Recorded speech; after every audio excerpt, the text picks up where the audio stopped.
කාලකන්නින් නාකි මිනිස්සයා අම්මා තාමුතේට හම්බෙනවා. අතත් ඉන්න උඩ බලාගෙන. මේ මිනිහා හම්බුනොත් නම් මා දවසම කාලකන්නි. මොන මිනිහෙක්ද මන් දන්නේ නැහැ. කාලකන්නින් නාකි මිනිස්සයා මහත්තයෝ ඇයි තමුන්ට මොනවා වෙලාද? මැරෙන්න ලං වෙලා වගේ විලාප දෙන්නේ. අනේ මහත්තයෝ මෙහෙම ගියොත් නම් මට වෙන්නේ මැරෙන්න තමයි. පාරේ මැරිලා වැටෙන්න තමයි මහත්තයෝ මට මෙහෙම ගියොත් වෙන්නේ. මොනවාරි කණ්ඩ කෑමක් ඕන නම් අයිසේ රස්සාවක් කරලා හොයාගන්නවා. අතපය තියනවා නේද තමුසෙලාගේ? තමුසෙලා හැමදාම පාරවල් ගානේ හිඟාකක මොනවද මේ කරන්නේ? උදේ පාන්දර රස්සාවට යන මිනිස්සුන්ගේ මූණත් එක්ක කවුල් කරලා දානවා. තමුසෙලා ඇත්තටම කාලකන්ණි. එහෙම කතා කරන්න එපා මහත්තයෝ.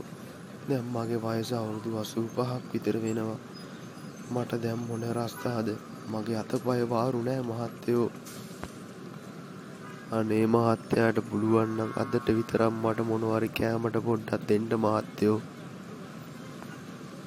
මං එකපාරක් කිව්වා නේද අයිසේ? පුළුවන් නම් කීයක් හරි හම්බ කරලා හොයාගෙන කන්න බලනවා. ඌට වඩා ඕන තරම් වයසක මිනිස්සු ජීවත් වෙන්නේ හම්බ කරලා කාලා. තමුසෙලා මා කම්මැලි જાතියක් අයිසේ.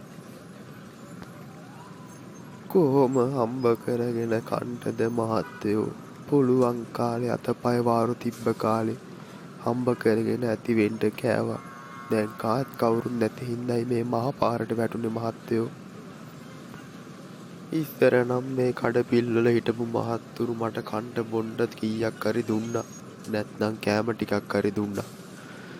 දැන් ඒ හිටපු හොඳ මහත්තයත් මේ කඩේ වහලා දාලා ගිහිල්ලා ගොඩක් කල්. දැන් ඉන්නේ අලුත් මහත්තුරු. ඒ මහත්තුරු කිසිම දෙයක් මට කන්න බොන්න දෙන්නේ නැහැ. ඒ මහත්තුරු හරියට මං කවුද කියලා තාම දන්නේ නැහැ මහත්තයෝ. අනේ මන් දන්නේ අයිසේ. තමුසෙලාට කොච්චර කිව්වත් තේරෙන්නේ නැහැ. අපිත් පවුල්කාරයෝ තමයි අයිසේ. අපිත් මේ හම්බ කරලා බොහොම අමාරුවෙන් ජීවත් වෙන්නේ. තමුසෙලාට සල්ලි දෙන්න තියා අපිට මේ අපේ වැඩ කරගන්නවත් සල්ලි නැතුව ඉන්නේ.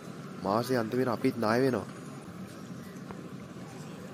තමුන්ට අඩුම ගානේ සලකන්න කියලා දරුවෙක්වත් නැද්ද? දරුවෙක්වත් හිටියනම් මෙහෙම පාරට රටින්න වෙන්නේ නැහැ නේද? දරුවෝ නම් හිටියා මහත්තයෝ. දරුවෝ පොඩි කාලෙම අපෙන් ඈත් වුණා මහත්තයෝ. දරුවෝ ඉන්නේ කොතනකද කියලාවත් අපි දැන් දන්නේ නැහැ මහත්තයෝ. මගේ දරුවා හිටියානම් කවදාවත් මාව මෙහෙම පාරට වැටෙන්න දෙන්නේ නැහැ මහත්තයෝ. එහෙමද මාමේ? මාමට දරුවෝ ඉඳලත් දැන් දරුවෝ ඉන්න තැනක්වත් දන්නේ නැතුවද ඉන්නේ? මම හිතුවා මේ අහිංසක මිනිස්සුන්ව රවට්ටලා මාමා සල්ලි හම්බ කරනවා කියලා. මාමට මාමගේ දරුවෝ නැහැ.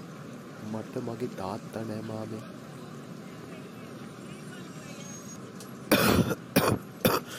ඔව් මහත්තයෝ. මට මගේ පුතා හිටියානම් දැන් එන ලොකු ගජ ඉලන්දාරියෙක්.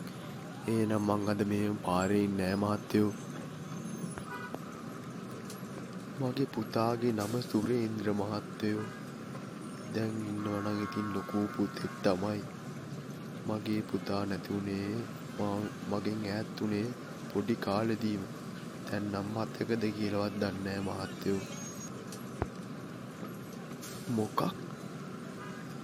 සුරේන්ද්‍ර කියන්නේ පී.ජී. සුරේන්ද්‍ර වසන්ත සිල්වාද?